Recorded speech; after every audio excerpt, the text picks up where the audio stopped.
ಸಮರ್ಥನನ್ನ ಗೆಲ್ಲಿಸಲು ಅವರ ತಾಯಿಯವರಾದಂತಹ ಡಾಕ್ಟರ್ ಪ್ರಭಾ ಅವರು ಗ್ರಾಮೀಣ ಪ್ರದೇಶದಲ್ಲಿ ಬೀಡು ಬಿಟ್ಟಿದ್ರೆ ಇಲ್ಲಿನ ಮತಗಳನ್ನು ಸೆಳೆಯುವುದರ ಮೂಲಕ ಪ್ರಚಾರವನ್ನು ಮಾಡ್ತಾ ಇರುವಂಥದ್ದು. ಮಾತನಾಡ್ಸೋಣ ಮೇಡಮ್. ಮೊನ್ನೆ CM ಅವ್ರು ಬಂದೋದ್ರು. ಅವ್ರು ಬಂದು ಹೋದಂಥ ಸಂದರ್ಭದಲ್ಲಿ ಏನು ವಾತಾವರಣ ಚೇಂಜ್ ಆಗಿದೆ ಮತ್ತಷ್ಟು ಅಂತ? ಚೆನ್ನಾಗಾಗಿದೆ ವಾತಾವರಣ. ನೀವು ನೋಡ್ತಾ ಇದ್ದೀರಾ, ನಮ್ಮ ಎಲ್ಲ KPCCಯಿಂದ ಹಿಡಿದು ನಮ್ಮ MLAs, ಮಿನಿಸ್ಟರ್ಸು, ಬೇರೆ ಬೇರೆ ನಿಗಮ ಮಂಡಳಿಯ ಅಧ್ಯಕ್ಷರು, ಆಮೇಲೆ ಸೆಕ್ರೆಟರೀಸ್ ಅಂತ ಎಲ್ಲರೂ ಕೂಡ ಇಲ್ಲಿ ದಾವಣಗೆರೆ ಉಪಚುನಾವಣೆಯಲ್ಲಿ ಮತ್ತು ಬಾಗಲಕೋಟೆ ಉಪಚುನಾವಣೆಯಲ್ಲಿ ಒಂದು ಟೀಮ್ ಆಗಿ ಬಂದು ಇಲ್ಲಿ ವಾರ್ಡ್ ವೈಸು, ಬೂತ್ ವೈಸು ಅವರು ಕೂಡ ವರ್ಕ್ ಮಾಡ್ತಾ ಇದ್ದಾರೆ. CM DCM ಅವರು ಕೂಡ ಎಲ್ಲರನ್ನ ಕರೆದು ಮಾತಾಡಿಸ್ತಾ ಇದ್ದಾರೆ, ರಿಪೋರ್ಟ್ ತಗೊಳ್ತಾ ಇದ್ದಾರೆ, ಯಾವ ರೀತಿ ಪ್ರಚಾರ ಮಾಡ್ತಾ ಇದ್ದಾರೆ, ಯಾವ ರೀತಿ ಮನೆ ಮನೆಗೆ ಹೋಗಿ ಭೇಟಿ ಮಾಡ್ತಾ ಇದ್ದಾರೆ ಅಂತ. ಸೊ ವಾತಾವರಣ ಇನ್ನೂ ಉತ್ಸಾಹ ಜಾಸ್ತಿ ಆಗಿದೆ. ಚುನಾವಣೆ ಹತ್ತಿರ ಬರ್ತಾ ಇದೆ, ಹಾಗಾಗಿ ಕಾರ್ಯಕರ್ತರಲ್ಲೂ ಕೂಡ ಅವ್ರದ್ದೇ ಆದ ಡ್ಯೂಟೀಸ್ ಇರುತ್ತೆ, ವಾರ್ಡ್ ಮ್ಯಾನೇಜ್ಮೆಂಟ್ ಇರುತ್ತೆ, ಅದೆಲ್ಲದೂ ನಡೀತಾ ಇದೆ. ಮೇಡಮ್, CM ಅವರು DCM ಅವರು ಏನು ಅಲ್ಪಸಂಖ್ಯಾತರ ಮುಖಂಡರುಗಳ ಮನೆಗಳಿಗೆ ಭೇಟಿ ಕೊಟ್ಟಿದ್ರು, ಯಾರ್ಯಾರು ಪಕ್ಷೇತರ ಅಭ್ಯರ್ಥಿ ಹಿಡಿದ್ರು ಅವ್ರ ಮನೆಗಳಿಗೆ ಭೇಟಿ ಕೊಟ್ಟಿದ್ರು, ಅವೆಲ್ಲ ಸಮಾನ ಆಗಿದೆ ಅಂತನಾ? ಸಮಾನ ಆಗುತ್ತೆ, ಯಾಕಂದರೆ CM DCM ಅವರೇ ಬಂದಿದ್ದಾರೆ ಅಂದರೆ ಅವ್ರಿಗೂ ಕೂಡ ಗೌರವ ಇರುತ್ತೆ, ಕರೆದು ಮಾತಾಡಿಸಿದ್ದಾರೆ.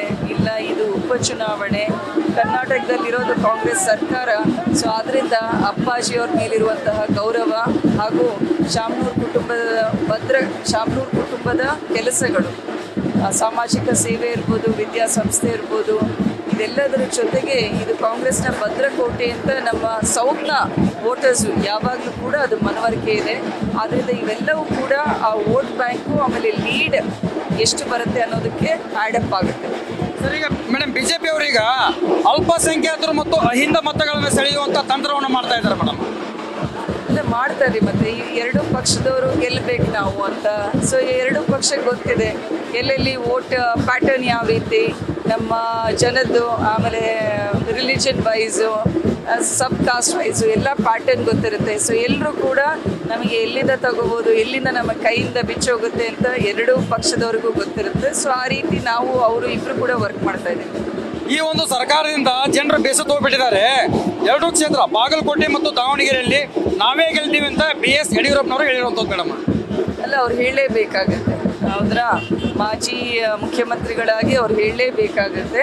ಬಟ್ ರಿಸಲ್ಟ್ ಬಂದಾಗ ಎಲ್ರಿಗೂ ಗೊತ್ತಾಗುತ್ತೆ ಯಾವ ರೀತಿ ಎಲ್ಲ ಫ್ಯಾಕ್ಟರ್ಸ್ ವರ್ಕ್ ಆಗಿದೆ. ಕೊನೆಯದಾಗಿ ಸಮರ್ಥ್ ಸ್ಯಾಮ್ನೂರ್ ಎಷ್ಟು ಮತಗಳ ಅಂತರದಿಂದ ಗೆಲುವನ್ನು ಸಾಧಿಸ್ತಾರೆ? ಅಲ್ಲ, ಗೆಲ್ತಾರೆ. ಅಪ್ಪಾಜಿಯವ್ರ ಲೀಡ್ ಇದೆಲ್ಲ, ಅದಕ್ಕಿಂತ ಜಾಸ್ತಿ ಲೀಡ್ ಬರುತ್ತೆ. ಎಲ್ಲ ನಮ್ಮ ಜನ 50,000 70,000 ಅಂತ ಹೇಳ್ತಾ ಇದ್ದಾರೆ. ಕೊನೆಯದಾಗಿ ನಾವು ಯಾವ ರೀತಿ ಇಲ್ಲಿ ನಾವು ವೋಟ್ ರಿಟೈನ್ ಮಾಡ್ತೀವಿ ಅದ್ರ ಮೇಲೆ. ಇದಿಷ್ಟು ಏನಂದರೆ ಡಾಕ್ಟರ್ ಪ್ರಭಾ ಮಲ್ಲಿಕಾರ್ಜುನ ಮತ್ತು